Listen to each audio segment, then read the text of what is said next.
Hi friends, ఈరోజు షణ్ముఖ అనే Telugu movie చూసొచ్చాను. ఇందులో హీరోగా ఆది సాయి కుమార్ నటించారు. అది సాయి కుమార్ గారి కొడుకు ఆది ఉల్లా అతను నటించాడు. అతను లవ్లీ, ప్రేమ కావాలి మూవీలో నటించాడు కదా. ఆ తర్వాత అతనికి అంతగా హిట్లు లేవు. ఇప్పుడు షణ్ముఖ అనే ఒక మూవీతో, సస్పెన్స్ థ్రిల్లర్ మూవీతో వస్తున్నాడు. ఇందులో హీరో పోలీస్ ఆఫీసర్. హీరోకి జోడీగా హీరోయిన్ అవికా గౌర్ యాడ్ చేసింది. ఈ మూవీ స్టోరీ లైన్ వచ్చి అవికా గౌరు ఒక రీసెర్చ్ చేస్తుంటుంది అన్నమాట.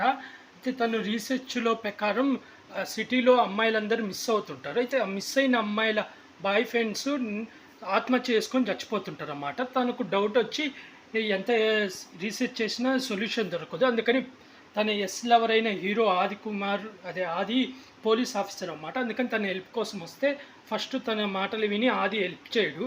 ఆ తర్వాత ఒప్పుకుంటాడు. అసలు వాళ్ళు ఎందుకు సూసైడ్ చేసుకొని చచ్చిపోతున్నారు, ఆ కిడ్నాప్ అయిన అమ్మాయిల్ని ఎవరు కిడ్నాప్ చేస్తున్నారు, చివరికి ఏమైంది అనేది ఈ మూవీ స్టోరీ లైన్.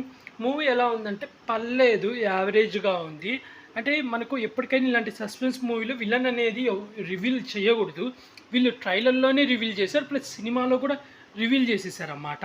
మనకు రీజనింగ్ అసలు ఎందుకు చేస్తున్నాడని ఫస్టే చూపించేస్తాడు. దాంతో అంత ఇంట్రెస్ట్ రాదు. ప్లస్ అర్రర్ సీన్ లాగా కూడా అనిపించదు, అంత క్వాలిటీ కూడా ఉండదు. కానీ బ్యాక్గ్రౌండ్ మ్యూజిక్ అయితే చాలా బాగుంది. పాటలు అంత బాగాలేవు. ప్లస్ మళ్ళీ వీళ్ళ లవ్ స్టోరీ అది చూపిస్తారు, అది కూడా అనవసరం అనిపించింది. జస్ట్ నార్మల్గా పెట్టుంటే బాగుండు అనిపించింది.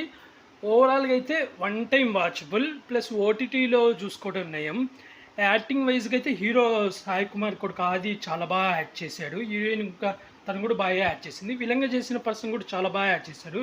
ఇందులో హర్యానా కూడా ఉంది, తనుకున్న రోజుల్లో తను బాగా చేసింది. అలాగే రీసెంట్గా ఆదిత్య ఓం గారు సీజన్ 8 బిగ్ బాస్ సీజన్ 8లో అతను కూడా ఇందులో ఒక విలన్గా యాడ్ చేశాడు. అయితే అతనికి అంత ఎక్కువ రోల్ ఏముండదు, చాలా నిడివి తక్కువ ఉంది. ఉన్నంత వరకు బాగా చేశారు. డైరెక్షన్ కూడా బాగుంది. కాకపోతే కొంచెం సస్పెన్స్ అనేది మెయింటైన్ చేస్తుంటే బాగుండు అనిపించింది. ఎందుకంటే విలన్ని కొంచెం రివీల్ చేయకుండా ఉండుంటే బాగుండు అనిపించింది.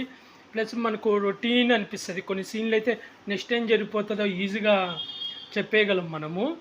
ఓవరాల్గా అయితే వన్ టైం వాచబుల్. ఒకవేళ ఓటీటీలో వచ్చినప్పుడు చూసుకోవడం ఇంకా నయము. కామెడీ అంతగా ఏమీ లేదు. ఓవరాల్గా అయితే నేను ఈ మూవీకి రేటింగ్ వచ్చి 5కి 2.5 ఇస్తున్నా ఫ్రెండ్స్. అలాగే ఇలాంటి మూవీ రివ్యూస్ కానీ, వెబ్ సిరీస్ రివ్యూస్ కానీ కావాలనుకుంటే నా యూట్యూబ్ ఛానల్ని సబ్స్క్రైబ్ చేసుకోండి friends. Like, share, comment, subscribe friends. Bye.